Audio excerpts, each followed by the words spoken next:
Bien, pues vamos a meternos de lleno en esto. Tenemos sobre la mesa un material que es fascinante, la verdad.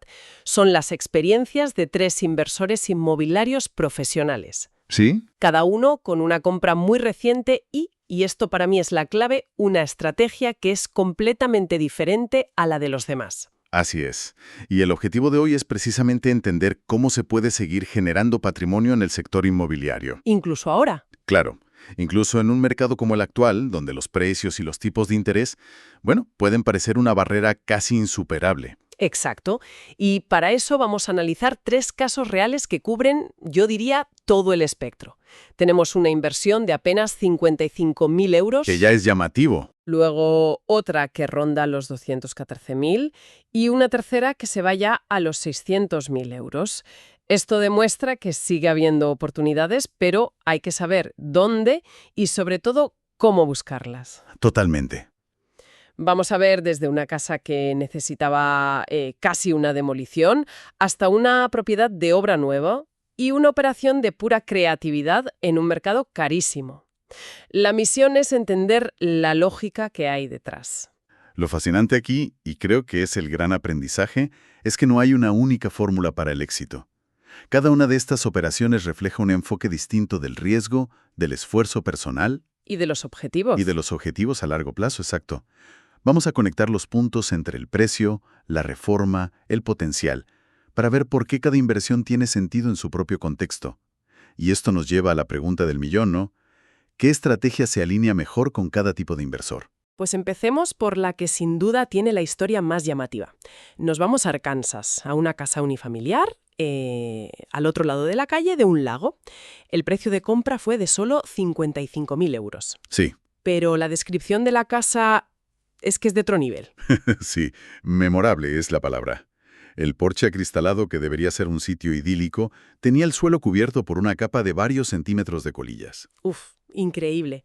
Y por si fuera poco, el interior estaba tan lleno de telarañas que, según el inversor, había que abrirse paso como si fueras un explorador. Madre mía. Y los suelos estaban rotos hasta el punto de que tuvieron que poner tablones de madera para no caerse al piso de abajo mientras la inspeccionaban. Él mismo la describió como la segunda casa más espantosa que había visto en su vida. Solo la segunda. Lo que ya dice mucho de a qué se dedica. Entonces, tienes una casa que parece sacada de una película de terror. Honestamente, la mayoría de la gente, yo incluida, saldría corriendo. ¿Qué es lo que ve un inversor profesional aquí que se nos escapa al resto? Ve dos cosas que no se ven a simple vista: la ubicación y el potencial de lo que llamamos revalorización forzada. Vale. La ubicación, frente a un lago, tiene un valor que no se va con las telarañas. Pero lo segundo es lo más importante. Vio que la casa era tan desastrosa que el coste de la reforma superaría al de la compra. Y aquí está el punto clave, la verdadera perla. Oye, ¿y eso de que la reforma cueste más que la casa? A mí de entrada me sonaría alarma, pero por lo que dices es justo lo contrario. Es justo lo contrario. Y es la señal de una operación que puede ser muy ganadora. Los números lo dejan claro. 55.000 euros de compra y 90.000 de reforma. Casi el doble. Una inversión total de 145.000 euros. Que la reforma cueste tanto más que la compra significa que no estás simplemente lavando la cara a la propiedad, la estás transformando. Estás cambiando su valor desde los cimientos. El valor después de la reforma se estimó de forma conservadora en 265.000 euros, ¡Wow! con potencial de llegar a 285.000. Estamos hablando de un margen de beneficio potencial de más de 120.000 euros. Es una locura. Y además, esa reforma tan costosa añadió un valor estratégico brutal, ¿no? Exacto, no era solo cambiar suelos y pintar. Convirtió una casa anticuada de 3 dormitorios y un baño y medio en una mucho más funcional con 2 baños completos. Claro, eso, de cara al mercado de alquiler, aumenta enormemente su atractivo y el precio que puedes pedir. Y le dio múltiples salidas. Venderla con un gran beneficio, alquilarla a largo plazo por unos 1.800 euros al mes o hacer lo que finalmente decidió, que fue destinarla al alquiler a corto plazo. Y aquí la historia tiene un giro personal muy curioso. Sí. Por un lado, quería un lugar para que su familia disfrutara del lago, pero la verdadera razón, la que le convenció del todo, era para poder instalar un simulador de golf que su mujer no le permitía poner en su casa. Se ríe. Un momento. me estás diciendo que una de las razones clave para una inversión de 145.000 euros fue un simulador de golf. Suena un poco a excusa cara para un capricho, ¿no? Jajaja, podría parecerlo, pero es más inteligente de lo que suena.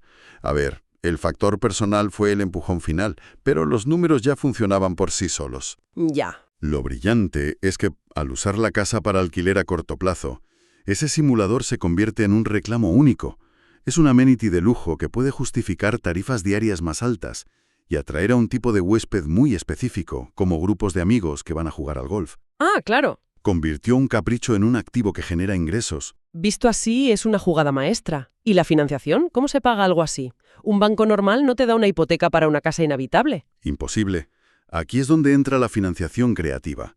Usó un hard money loan, que es un préstamo a corto plazo de capital privado. Son más caros, pero se basan en el potencial del activo, no en el estado actual. Vale. Este préstamo le cubrió casi toda la compra y el 100% de la reforma. El plan, una vez esté todo terminado y alquilado, es refinanciar con un préstamo de SCR a 30 años. Vale, DSCR. Es un término que oímos mucho, pero ¿qué significa exactamente y por qué es el paso lógico aquí? DSCR son las siglas de Debt Service Coverage Ratio. En pocas palabras, es un tipo de préstamo que los bancos conceden basándose en el flujo de caja que genera la propiedad, no en los ingresos personales del inversor. Ah, entiendo. Si el alquiler mensual previsto cubre el pago de la hipoteca con un cierto margen de seguridad, te lo conceden. Por eso es el vehículo perfecto para salir de un préstamo a corto plazo como el Hard Money Loan. Conviertes una operación de riesgo en un activo estable a largo plazo. Clarísimo. Entonces, la lección de este primer caso es que, con la visión y la financiación adecuadas, se puede extraer un valor inmenso de lo que otros solo ven como una ruina. Eso es. Pero requiere un estómago de acero. Y mucho trabajo activo. Estas oportunidades no caen del cielo. Pero, bueno, el potencial de beneficio es directamente proporcional al problema que estás dispuesto a resolver. Vale. Esa es la estrategia para los que no le temen a las telarañas y quieren un beneficio rápido. Pero ¿qué pasa si no tienes tiempo para eso? Y la sola idea de hablar con un contratista te da dolor de cabeza. Hay un camino completamente distinto, ¿verdad? Un camino que es, de hecho, el polo opuesto. Nos vamos a las afueras de Dallas, a una zona de gran crecimiento cerca de una ciudad llamada McKinney, para analizar una inversión en una vivienda de obra nueva.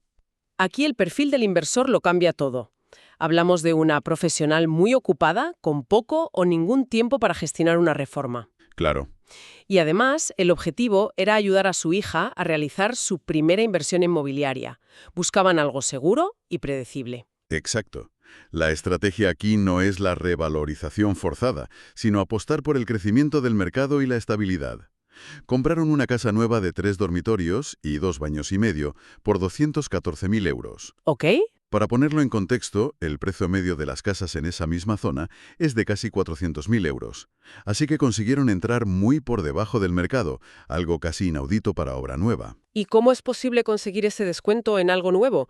Yo asumo que los precios del constructor no son muy negociables. Efectivamente. Ahí está la clave de esta estrategia, el timing y entender la psicología del vendedor. No negociaban con un particular, sino con una gran constructora. Y resulta que se acercaban al final de un trimestre fiscal. Ah. Las constructoras, como muchas grandes empresas, a veces tienen un exceso de inventario que necesitan vender rápidamente para cumplir sus objetivos. Entonces, ¿la hija de la inversora simplemente se dio cuenta de esto? ¿Cómo lo detectaron? Fue una mezcla de investigación y, pues, de estar en el lugar adecuado en el momento adecuado.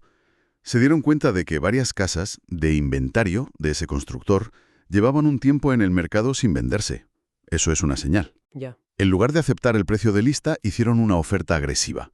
Y, para su sorpresa, el constructor no solo aceptó un precio más bajo, sino que estaba dispuesto a negociar más cosas. Como el tipo de interés, que es uno de los detalles más interesantes de esta operación. Fundamental.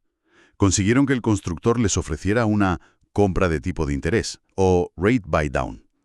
Básicamente, el constructor paga una cantidad de dinero por adelantado al banco para reducir el tipo de interés del comprador. Claro. En este caso, por debajo del 6%. Para el constructor, es un gasto de marketing más. Para el inversor, significa un flujo de caja mensual mucho más saludable desde el primer día. El alquiler estimado es de 1.825 euros, y con ese interés bajo, los números funcionan muy bien. Es una estrategia de comprar y mantener casi de manual.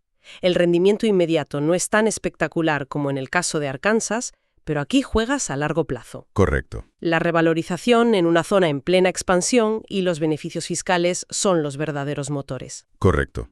Y la tranquilidad es un activo intangible, pero muy valioso. Al ser obra nueva, los costes de mantenimiento y reparaciones en los próximos 5 o 10 años serán prácticamente nulos. Eso es un punto muy importante. Eso estabiliza el flujo de caja de una manera que la primera propiedad no puede garantizar. Además, la financiación vino de una HELOC, una línea de crédito sobre el valor de la vivienda principal de la hija. Es una forma muy inteligente de usar el capital que ya tienes para comprar un activo que genera ingresos. Entonces, para un inversor que busca algo más pasivo, que quizás no vive en un mercado asequible o que simplemente valora su tiempo, esta es una alternativa muy sólida. Totalmente. Demuestra que no hace falta ser una experta en reformas para invertir con éxito. Totalmente. Se puede invertir en crecimiento y estabilidad. La lección aquí es analizar las áreas metropolitanas en expansión, no solo las grandes ciudades. Hay que seguir el rastro del progreso, de dónde se están creando los empleos y dónde la gente quiere vivir. Muy bien, hemos visto la estrategia de Aderrero, que se mete en el barro, y la de la sabia, que apuesta por la paciencia. El tercer y último caso nos lleva a Seattle, un mercado con precios por las nubes. Y aquí la palabra clave no es reforma ni paciencia, sino creatividad. Aquí entramos en una liga diferente. La operación parte de la compra de una casa relativamente pequeña, de 2 dormitorios y un baño, en una parcela de unos 370 metros cuadrados. El precio de compra, 600.000 euros. Uf. A primera vista, los números parecen muy difíciles de cuadrar. Desde luego. Con ese precio el alquiler apenas cubriría la hipoteca, si es que llega. Así que el plan no podía ser simplemente reformar y alquilar. Era algo mucho más ambicioso. Mucho más. Era una estrategia multifase diseñada para fabricar valor donde aparentemente no lo había. Es un plan tan ingenioso que casi parece una partida de ajedrez. A ver, desgránalo porque suena complejo. Claro. Fase 1. Invertir unos 125.000 euros en reformar la casa existente y venderla rápidamente por unos 900.000 euros. Vale. El beneficio de esta primera venta, de unos 175.000 euros, serviría para cubrir casi por completo el coste de la parcela trasera, dejándola, en efecto, gratis. Vale. La primera operación financia el terreno para la segunda. Astuto. Exacto. Fase 2. Aprovechar la calificación urbanística del terreno. Y aquí está la verdadera clave de todo el plan. La parcela tenía una calificación LR3, que significa residencial de baja altura. Ajá. Eso le permitía legalmente construir una segunda casa en la parte trasera. El coste de construir esa nueva casa se estimó en unos 720.000 euros. Entiendo. Y la tercera fase, lógicamente, es vender esa casa nueva. Correcto. Venderla por un valor estimado de 1.200.000 euros. Eso generaría un beneficio de casi 400.000 euros en esa segunda construcción. Espera, déjame recapitular para asegurarme de que lo he entendido bien. Empiezas con una casa vieja de 600.000 euros. La vendes para conseguir un terreno gratis. Sí. Construyes en ese terreno, vendes la casa nueva y te embolsas casi 400.000 euros de beneficio. Pero ahí no acaba la cosa, ¿verdad? Ahí llega el golpe maestro, la fase final. Coger esos casi 400.000 euros de beneficio y a través de una permuta 1031, Una figura fiscal, sí. que permite diferir el pago de impuestos si reinviertes las ganancias en otra propiedad, pues usarlo para comprar un edificio de 4 apartamentos sin poner un solo euro más de su bolsillo. Es una jugada absolutamente brillante. En un plazo de unos 2 años, pasas de tener una casa unifamiliar a poseer un edificio de apartamentos que genera ingresos pasivos. Es la definición de creación de patrimonio a gran escala. Pero fíjate en la diligencia que requiere. El inversor mencionó que visitó la propiedad 6 veces antes de comprar. Tuvo que estudiar el plan urbanístico al milímetro, hablar con arquitectos, con ingenieros. Claro. Tenía que asegurarse de que el diseño de la nueva casa no perjudicara el valor de la primera. Por ejemplo, garantizar que ambas tuvieran su propio aparcamiento, porque sin eso, el valor de la casa delantera se habría desplomado y la operación entera se habría venido abajo. Aquí es donde se aplica esa idea que mencionaste al principio, la de que el valor está en otro sitio. Exactamente. En mercados de alto coste, el valor rara vez está en el edificio en sí, está bloqueado en el código de urbanismo. El verdadero trabajo es legal y arquitectónico, no solo de construcción. Ya.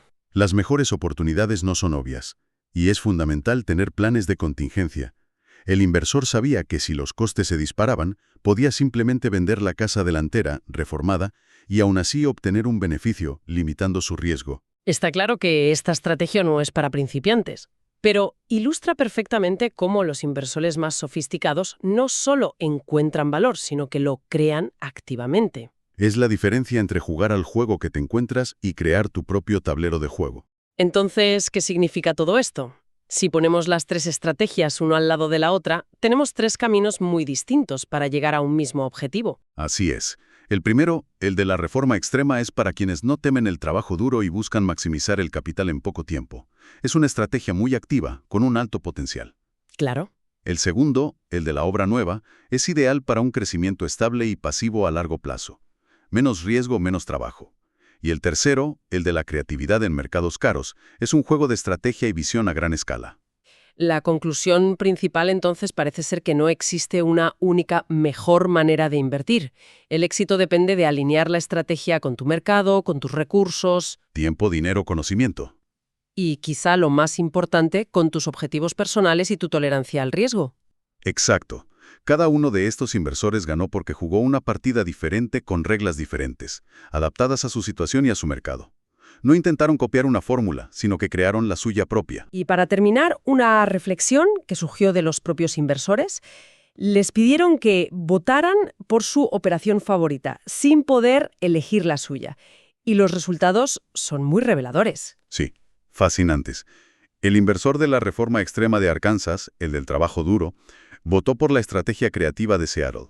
¡Qué curioso! El inversor de la estrategia creativa votó por la reforma extrema. Y la inversora de la obra nueva, la de la estrategia pasiva, también votó por la estrategia creativa. Parece que todos admiran el juego de los demás. Lo que nos deja una idea final para reflexionar. Si tuviéramos que elegir una de estas tres estrategias para aplicar en nuestra propia situación, ¿cuál sería? Es una gran pregunta.